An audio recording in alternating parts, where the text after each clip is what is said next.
Comenzamos Biblia Fácil, estamos llegando a la parte final de esta temporada.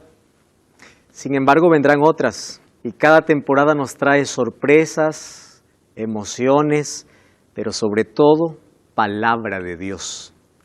Y ese es el motivo por el cual existe este programa. Es la razón de ser de la TV Nuevo Tiempo también. Y sabes que todo ese trabajo lo hacemos para glorificar a Dios, pero también para poder alcanzarte allí en el país donde estás, en el lugar donde estás. Si nadie toca a tu puerta para alcanzarte la palabra de Dios, gracias por permitirnos entrar directo ahí hasta la sala, hasta tu cuarto, para poder estudiar la Biblia. Ponte cómodo, yo estoy aquí junto a 5 amigos con quienes hemos compartido ya durante 16 programas esta temporada fascinante de las enseñanzas de Jesús. Y hoy vamos a hablar sobre un tema interesante que también es necesario tocar hablando acerca de las enseñanzas de Jesús. ¿Cuáles son algunas tradiciones que aún se mantienen porque Jesús los aprobó? Cuando hablamos de tradiciones voy a hablar de ritos y ceremonias de manera específica. No estoy hablando de tradiciones porque allí se dijo o alguien mencionó algún momento, entonces nosotros tomamos la palabra de ese alguien y hacemos. No. Aquí nosotros vamos a tomar algunos ritos y algunas ceremonias que allí en el tiempo de Jesús se practicaban y Jesús los aprobó. Por supuesto que aquellas cosas fueron dadas por Dios para un momento específico, pero al aprobarlas Jesús también enriquece nuestra vida espiritual. Y ese es el tema que hoy vamos a tocar. Para ello vamos a abrir la palabra de Dios y antes yo quiero mostrar el curso bíblico con el cual hemos estado durante toda esta temporada, estudiando aquí, Enseñanzas de Jesús. Tú puedes solicitarlo de manera gratuita, enviándonos allí un mensaje a nuestro WhatsApp, que es el más 5512-98-100-1460. Solicítalo ahora mismo y te llegará el curso bíblico. Para abrir la palabra de Dios, dar cuenta, van a encontrar allí, de que hay sábados donde la iglesia se abre y por allí se celebra algún rito o alguna ceremonia. Estoy hablando de la iglesia adventista, ¿verdad? Entonces por allí hay algunas personas que dicen, ¿y de dónde salió eso? ¿Tiene su base en la palabra de Dios? Y supuestamente, hay algunos que dicen así, si supuestamente todo lo que ustedes hacen está en la Biblia, ¿por qué hacen esto y lo otro? Pues hoy queremos explicar cómo algunos ritos y ceremonias hoy son celebradas, hoy son dadas en la iglesia y fueron autorizadas por Jesús. Para ello vamos a ver cuál es el primero. Éxodo capítulo 13, versículo 1 y 2, dice así: Jehová habló a Moisés diciendo, conságrame todo primogénito. Ojo, es Dios hablando con Moisés. Esto fue dado ¿para quién? Para el pueblo de Israel. Conságrame todo primogénito, cualquiera que abre matriz entre los hijos de Israel, así de los hombres como de los animales, es mío. ¿Qué cosa era la palabra consagrar? Separar, ¿verdad? Separar, traer a un lado. Sepárame para...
algo específico. Entonces, una costumbre que tenía el pueblo de Israel era que todo primogénito tenía privilegios extraordinarios. Ser primogénito traía un privilegio grande en todas las áreas. Por eso es que allí Jacob anheló la primogenitura y Esaú lo vendió por un plato de lentejas, ¿no? Un dato curioso que encontramos incluso desde el libro de Génesis. Bueno, aquí Dios dice, sepárame o conságrame todo primogénito. Eso era una costumbre en el pueblo de Israel. La pregunta es, ¿continúa hasta hoy siendo todo primogénito de Dios? Todos los seres humanos pertenecemos a Dios y todos somos de Dios. Solo que esta costumbre tenía que ver con un asunto específico en un momento de la historia. Ahora, ¿qué cosa sucede en el Nuevo Testamento?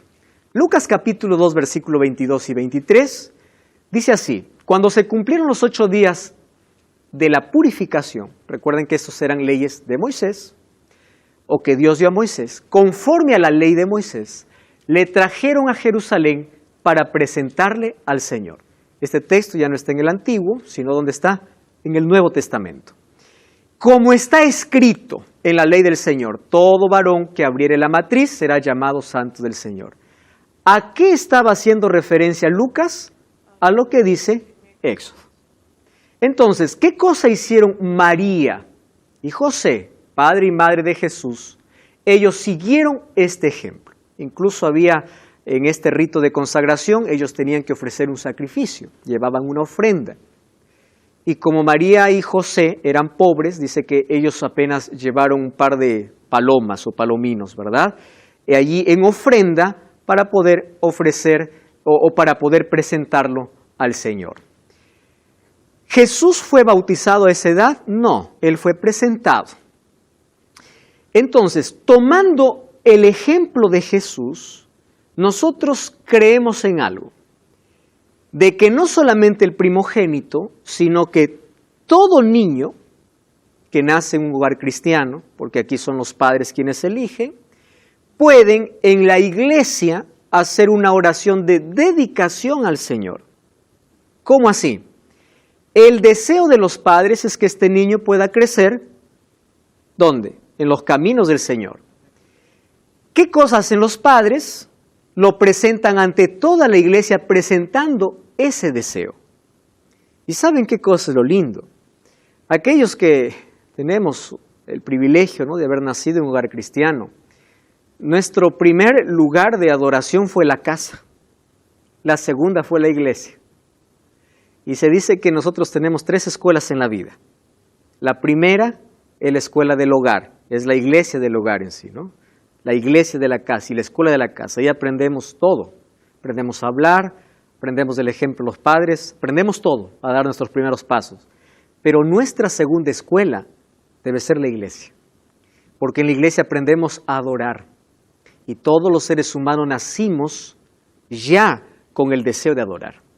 Y tenemos que aprender a adorar. Y por eso el privilegio que tenemos, aquellos que hemos nacido en un hogar cristiano, es que en esa escuela hemos aprendido. Hemos aprendido a cantar, hemos aprendido a orar, hemos aprendido principios. Y mientras más temprano uno aprende, la mente está más receptiva para poder aprender y comprender aquellos principios que de alguna manera marcan la diferencia en nuestro crecimiento, en nuestro desenvolvimiento. Entonces, ¿cómo expresan los padres el deseo de que los hijos puedan vivir delante del Señor? Cuando se van a la iglesia y de pronto allí el pastor entonces, o el líder, hace una oración, solo que en esa oración está expresando el deseo de los padres y los padres los llevan a la iglesia porque ellos hacen un compromiso en sí. El compromiso no es con el niño, el compromiso es con los padres. Se ora por el niño, pero quienes se comprometen son los padres. Yo ya hice la dedicación de niños, ¿no?, a muchos padres que me pidieron delante de la iglesia, pero antes yo les digo, miren, delante de toda la iglesia ustedes se van a comprometer a, ¿cuál es el compromiso? Ustedes son el ejemplo, ustedes tienen que abrir la Biblia, ustedes tienen que enseñar, porque cuando Dios le dice a Israel, oye Jehová, tu Dios uno es, le dice, amarás a Jehová de todo tu corazón, y luego le dice, le enseñarás a tus hijos. Entonces, a veces los hijos no son lo que nosotros queremos, sino lo que nosotros somos, porque ellos ven nuestro ejemplo. ¿Cómo yo puedo decir ama a Dios cuando yo no amo a Dios? ¿Verdad? Entonces son los padres que se comprometen. ¿Y por qué se hace delante de toda la iglesia? Porque la iglesia también nos educa y todos nosotros somos ejemplo. Y allí se hace una oración pidiendo que el Señor pueda proteger, pueda guiar la vida de ese niño. ¿Cómo se llama ese rito? Dedicación de un niño al Señor. Está expresando el deseo de los padres tomando entonces el principio de que María y José llevaron a Jesús al templo, entonces los padres también pueden llevar al templo para pedir a Dios sabiduría y para que ellos puedan ser el ejemplo y puedan saber encaminar a sus hijos en los caminos del Señor. Entonces, tomando este ejemplo, nosotros creemos que hoy podemos hacer una oración especial allí por los niños para que puedan crecer en los caminos del Señor. Número 2, ¿qué instituyó Jesús en lugar de la Pascua? Ustedes se acuerdan que una de las fiestas más relevantes del Antiguo Testamento era la fiesta de la Pascua, y de paso era la fiesta más esperada. Porque la fiesta de la Pascua era como nuestro día de independencia, ¿verdad? Cada país tiene un día que celebra, conmemorar la Pascua, pero hoy se celebra la independencia, ¿verdad? Y cuando hay independencia, pues ahí están todas las banderas, se canta el himno nacional, y se recuerda que un día fuimos esclavos, pero somos libres, correcto. Entonces, ¿qué cosa recordaban los israelitas o los judíos en la Pascua? Que un día estuvieron 400 años y Dios le dijo un día a Moisés, o Dios trajo a Moisés del desierto y le dice, tú vas a libertar mi pueblo. ¿Cómo lo hizo? Allí mostró bajo 10 plagas su poder. Pero esas 10 plagas eran 10 oportunidades para hacerle comprender a Faraón de que Él es Dios. Porque Faraón desafió a Dios en Éxodo capítulo 5, versículo 2, dice, ¿quién es Dios para que yo le escuche? Entonces, ante tal desafío, Dios le muestra su poder. Solo que en la última plaga ocurre algo interesante. Dios le dice, prepárense, porque hoy va a ser la salida. ¿Cómo va a ser la salida? Todos ustedes van a matar un cordero y van a colocar la sangre, o van a manchar con la sangre el umbral o la puerta de su casa. Porque esta noche vendrá un ángel y en la casa donde no encuentre sangre, el primogénito morirá. Esa fue la señal. Entonces imagínense todos los padres, ¿verdad? Todas las familias sacrificando un cordero. ¿Ese cordero a quién representaba? A Cristo. Entonces allí esa sangre representaba de que esa casa estaba protegida. Eso era la aceptación por fe de la gracia divina. Aquella noche todos los egipcios vivieron una tragedia porque todos perdieron a sus primogénitos. Sin embargo, en el pueblo de Israel nadie lloró porque todos colocaron la sangre en la puerta de sus casas. Y allí se produce o allí comienza una fiesta que es la fiesta de la Pascua. ¿Qué significa Pascua? Pascua viene del hebreo Peshá. Peshá significa pasar por alto. Qué interesante. ¿Qué cosa es Pascua? Peshá, pasar por alto. ¿Qué cosa pasó por alto? Las casas pintadas con sangre. Hoy algunos celebran la Pascua, pero lo celebran de una manera diferente, ¿no? Hoy se hace énfasis en chocolates, huevos, en cualquier otra cosa. El sentido de la Pascua era celebrar la liberación, la libertad del pueblo. Muy bien, y a partir de allí tenían una fiesta que duraba días, comían hierbas amargas para recordar la esclavitud, panes sin levadura. Solo que cuando Jesús vino, Él también celebró la Pascua. Solo que ahora, antes de la Pascua, sabiendo que su hora había llegado, dice el libro de Juan, Él dijo a sus discípulos, quiero hacer una cena. Y Él instituyó la cena en lugar de la Pascua. ¿Cómo? Ahora lo vamos a comprender. En Juan capítulo 13 dice, se levantó de la cena, se quitó su manto, tomó una toalla, luego puso agua en un lebrillo, comenzó a lavar los pies de los discípulos y a enjugarlos con toalla con que estaba ceñido. Y en el versículo 15 dice, ejemplo os he dado, miren lo que dice Jesús, para que como yo os he hecho, vosotros también lo hagáis. Entonces, la Pascua, ¿a quién apuntaba? Al Mesías en sí también, ¿verdad? Porque la muerte del Cordero, ¿a quién representaba? A Cristo. Solo que Jesús, antes de morir, Él hace una cena con sus discípulos. Y antes de la cena, ¿recuerdan aquel incidente de San Juan 13? Pedro no quiere que Jesús le lave los pies. Le dice, tú no me lavarás jamás. Todos estaban reunidos y una costumbre, parte de la cultura, era de que todos tenían que lavarse los pies cuando llegaban a un lugar de paso. Ahí no había zapatos, ¿verdad? Y caminar en aquel árido desierto, en los lugares llenos de polvo, representaba tanta suciedad que cada casa incluso tenía un esclavo.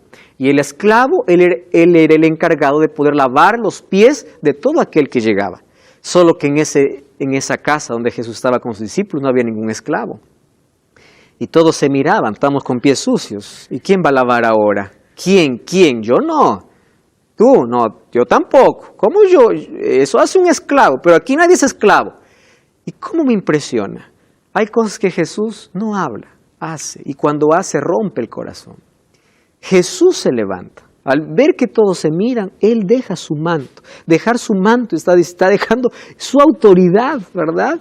Y Él se torna, entre comillas, un esclavo. Porque imagínense la reacción de los discípulos. Toma el agua y se va al primero de sus discípulos y dice, dame tu pie. Es el maestro. Es Jesús. Por eso cuando llega Pedro dice, no, Señor, tú no me lavarás. Y Jesús le dice, mira Pedro, quiero decirte algo. Si tú no te dejas lavar los pies, no tendrás parte conmigo en el cielo. Le dijo, si es así, lávame desde la cabeza, le dice Pedro, ¿no? No, le dice, tú no necesitas lavarte la cabeza. ¿Por qué los pies? Porque si hay dos cosas que se nos ensucian tan fácil en todo momento son las manos y los pies, ¿verdad? Mucho más en la cultura en la cual ellos se desarrollaron. Entonces Jesús lava los pies de sus discípulos, solo que allí dice, ejemplo os he dado para que como yo he hecho, vosotros también hagáis. ¿Y qué hizo después? Jesús tomó la cena con sus discípulos. Primera de Corintios 11:23. Miren lo que dice el apóstol Pablo. Esto está en el Nuevo Testamento, Jesús ya resucitó. Ahora, esto lo celebraban la Iglesia Apostólica. Si se lo celebra la Iglesia Apostólica, entonces nosotros debemos ser el ejemplo. El libro de Primera de Corintios, capítulo 11, versículo 23. Si alguien lo tiene, también puede ayudar a leer. Sebastián. Porque yo recibí del Señor lo que también os he enseñado, que el Señor Jesús, la noche que fue entregado, tomó pan. ¿Qué cosa dice el apóstol Pablo? Yo recibí del Señor aquello que yo les estoy enseñando. Es decir, lo que yo les estoy enseñando, no crean que es un invento mío. ¿Quién lo practicó? Jesús. ¿Y qué cosa hizo? Dice, habiendo dado gracias, tomó el pan y dijo, tomad, comed, esto es mi cuerpo que por vosotros es partido, haced esto en memoria de mí. Tomó de la copa, después de haber cenado, dijo, esta es la copa del nuevo pacto en mi sangre, haced todas las veces. Miren lo que dice Jesús. Presten atención. ¿Qué cosa dice? Haced todas las veces. Es decir, Él está instituyendo. Solo que en lugar de la Pascua que representaba la muerte de Cristo, si la Pascua apuntaba a la cruz, la cena, ¿qué cosa apunta? La segunda venida de Jesús. Por eso dice, haced esto todas las veces que debáis en memoria de mí. Versículo 26 dice, todas las veces que coman este pan y beban esta copa, la muerte del Señor anuncian hasta que Él venga. ¡Qué lindo!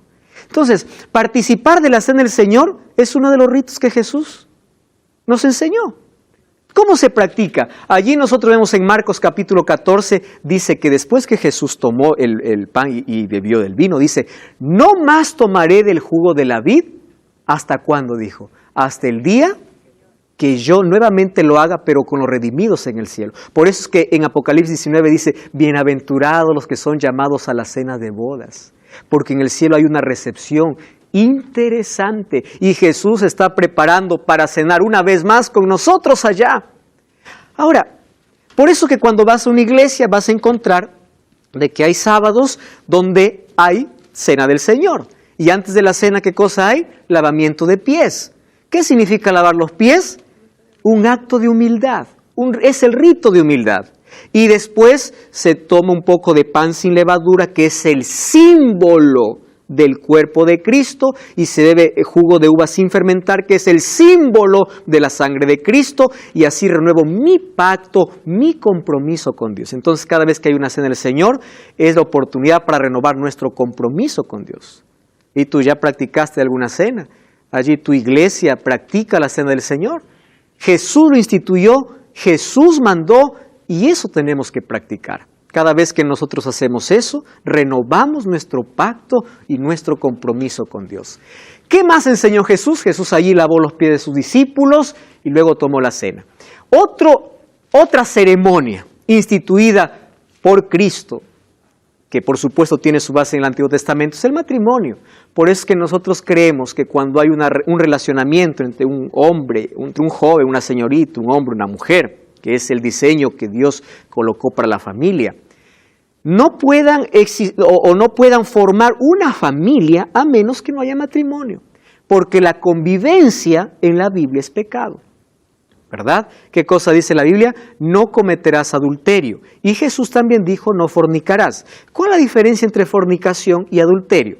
Adulterio es cuando uno tiene relaciones sexuales con alguien que no es su pareja después del matrimonio. Y fornicación está hablando de las relaciones sexuales antes del matrimonio.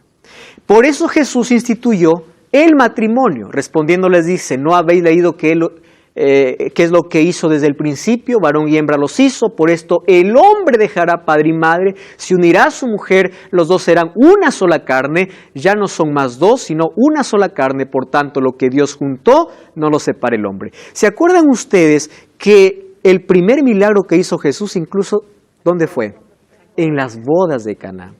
Entonces Jesús aprobó el matrimonio, la unión legal, ¿verdad? Aquí en la tierra, y aquello que aquí es atado, también es atado en el cielo.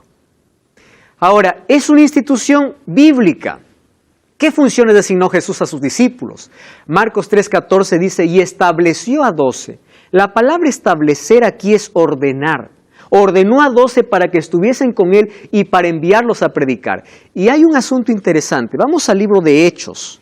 Miren, el libro de Hechos, capítulo 6, versículo 1 al 7, encontramos cómo la iglesia cristiana, en sus comienzos, continuó haciendo esta práctica y hoy la iglesia tiene que seguir también practicando. Hechos capítulo 6, versículo 1 en adelante, dice así.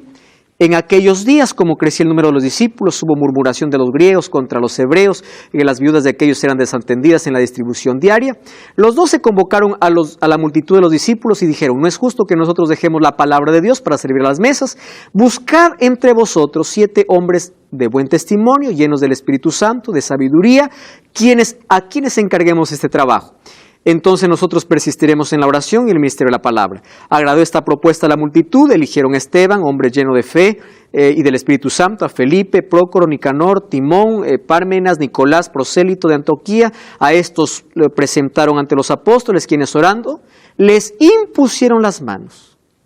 ¿Qué cosa estaban haciendo?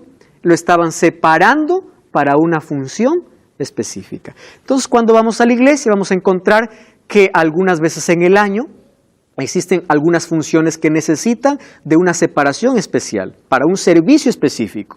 Entonces allí se impone las manos, no significa que el poder viene por las manos que se le impone, es un símbolo, ¿verdad?, de que recibe el Espíritu Santo. Y ahí no hay ningún escándalo, no hay ningún laberinto, hay una oración. Y en esa oración se pide que el Espíritu Santo pueda estar en la vida de esas personas a quienes han sido separadas para un ministerio específico. Por ejemplo, en la iglesia adventista hay algunos líderes a los cuales se les llama ancianos de iglesia.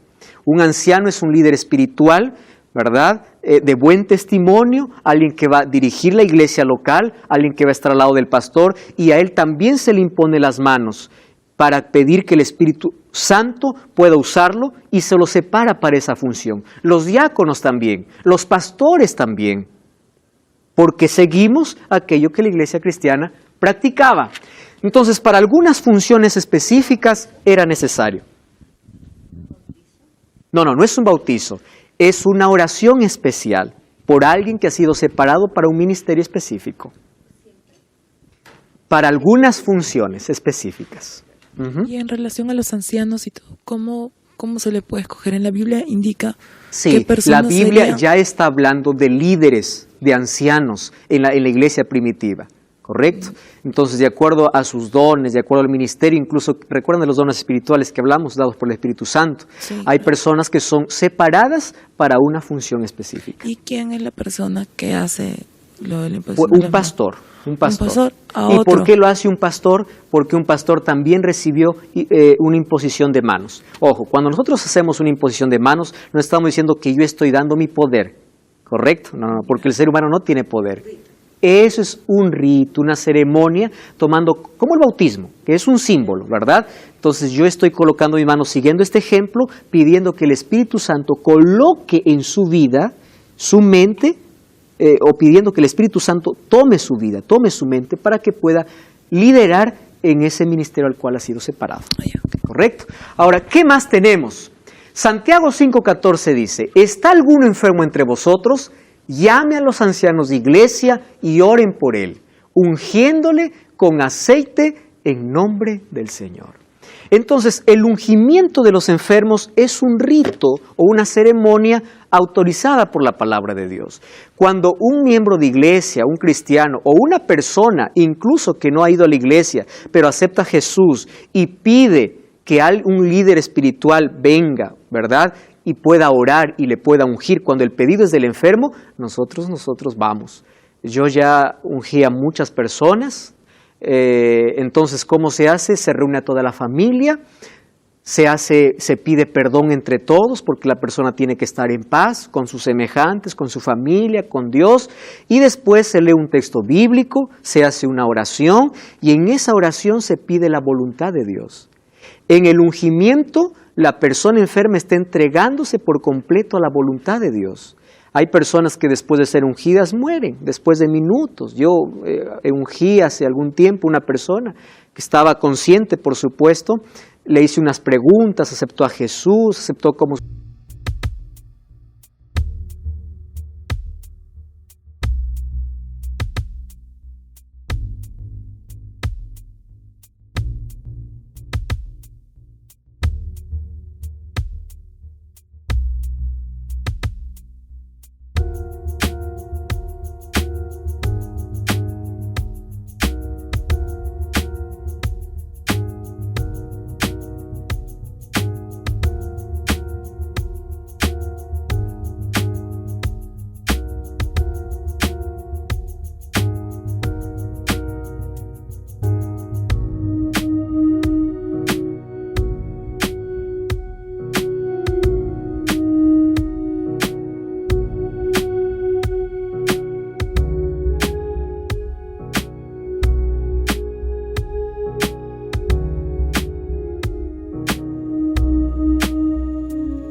Salvador, había arrepentimiento, yo le ungí y después de una hora falleció.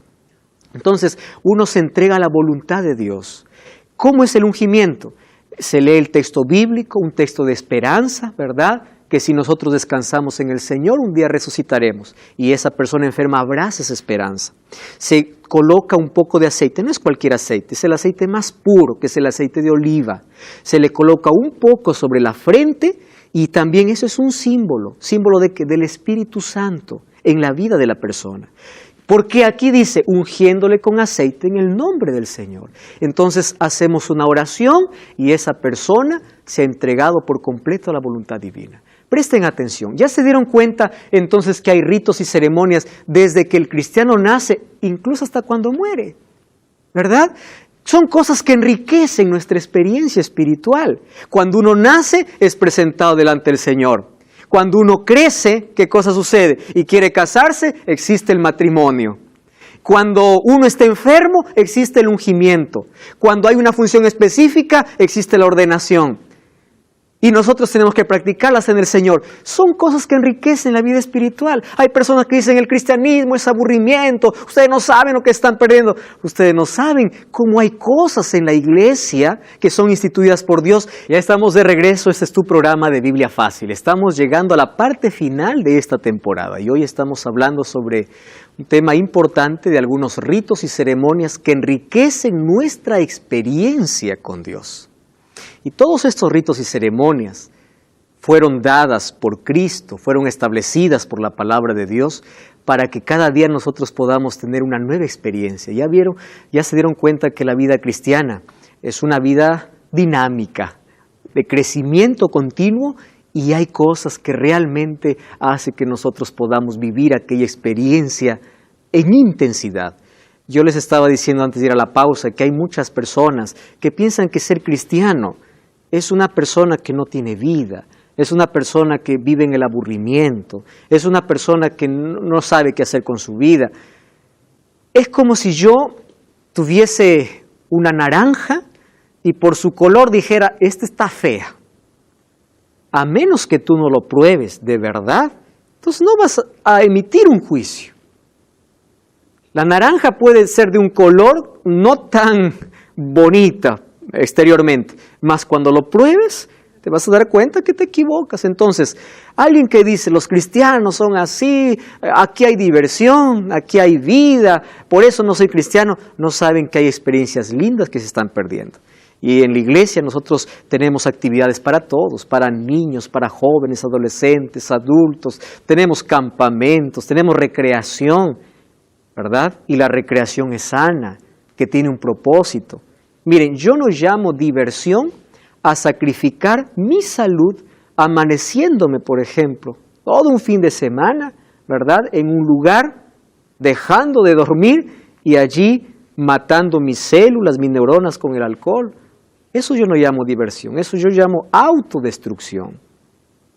Entonces, después que pase el alcohol, ¿cuál fue la ganancia?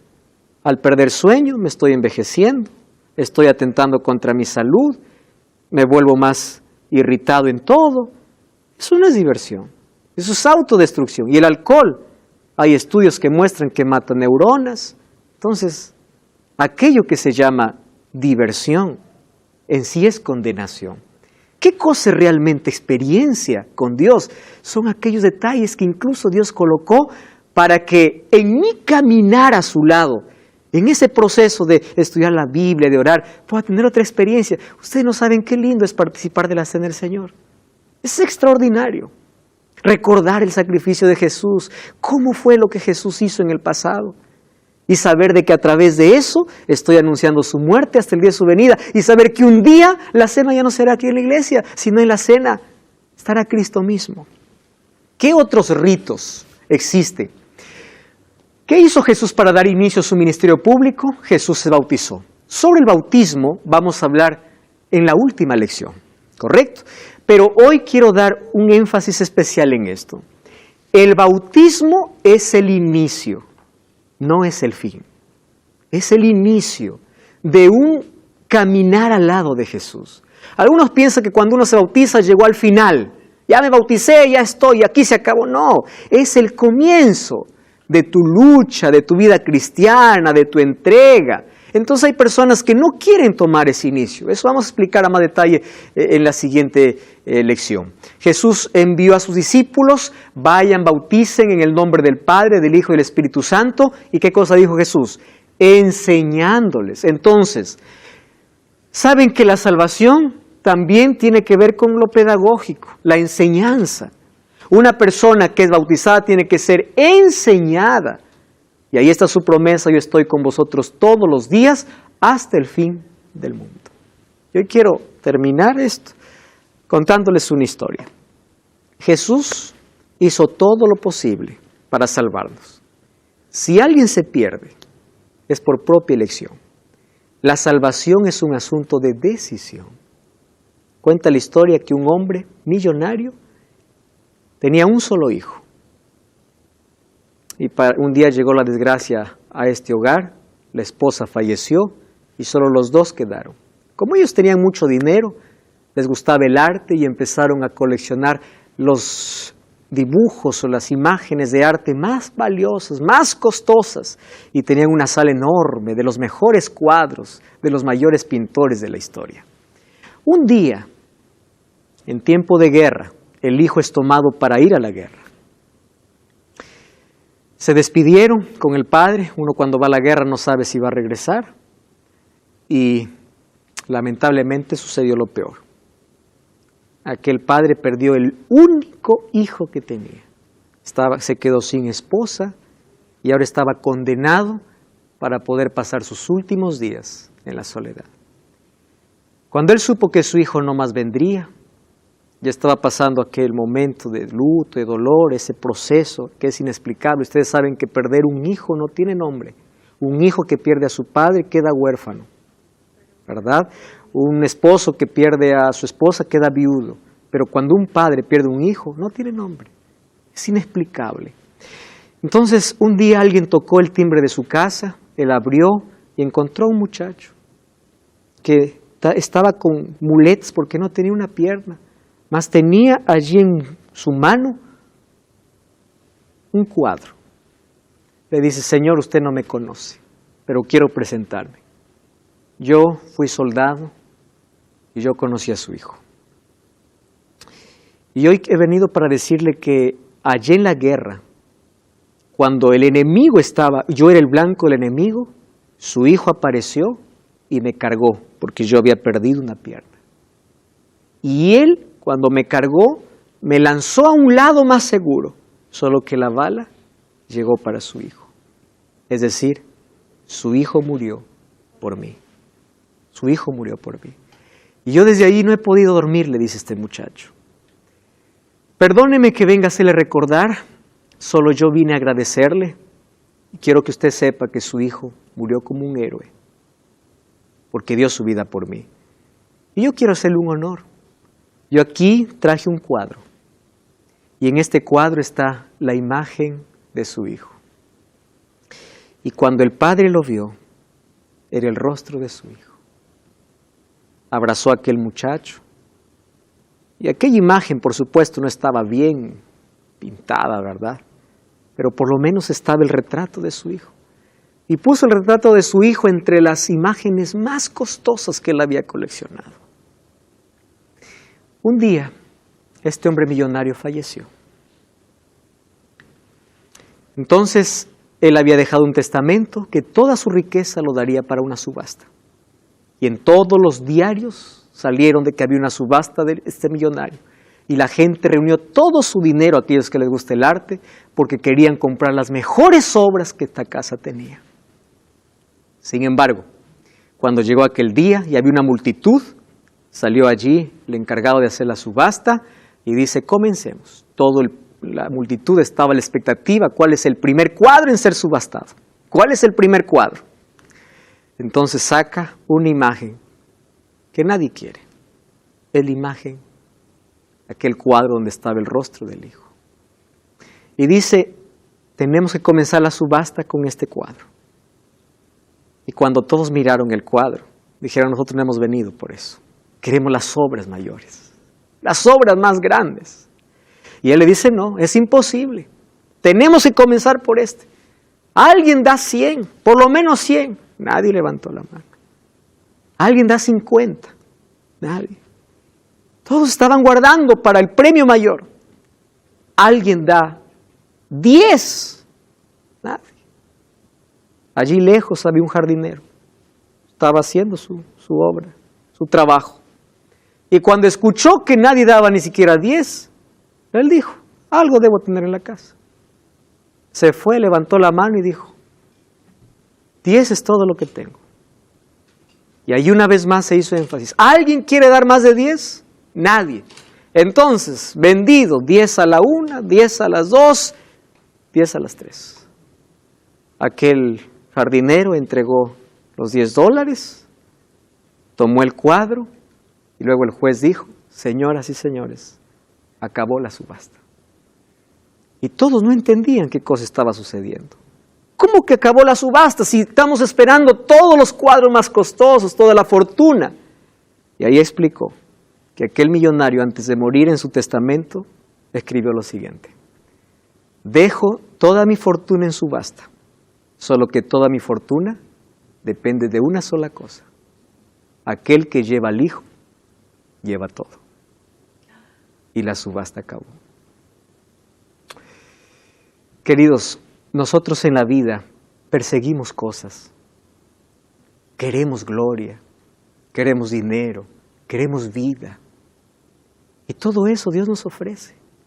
Todo. Solo con una condición. Acepta al Hijo. Por eso la Biblia dice, quien tiene al Hijo, tiene todo. ¿Cuál es el problema? Nosotros queremos tener vida, salud, queremos tener felicidad sin Jesús. Y estamos persiguiendo, nos destruimos, buscamos algo que solo lo encontramos en Cristo. Y finalmente, ¿cómo terminamos? Sin nada. Porque aquel que no se relaciona con Cristo no tiene nada. No importa cuántos años estemos en una iglesia, no importa las obras que hagamos, sin Cristo no tenemos nada. Cristo es nuestro Salvador. Y hoy estamos llegando al final de esta temporada y hoy quiero desafiarte a ti. Sin Cristo no tienes nada. Tu filosofía no te va a salvar. Tu dinero no te va a salvar. Tu fortuna no te va a salvar. Las cosas que almacenes, que construyas en la vida, un día se van a perder. La vida es tan corta, pero es lo suficiente. ¿Sabes para qué es suficiente? Para amar, para servir a Dios. Y es suficiente para decidir la eternidad. Y hay una eternidad gloriosa, un mundo maravilloso. Solo que si tú quieres toda esa gloria, si tú quieres toda la eternidad, solo depende de una cosa. Quien tiene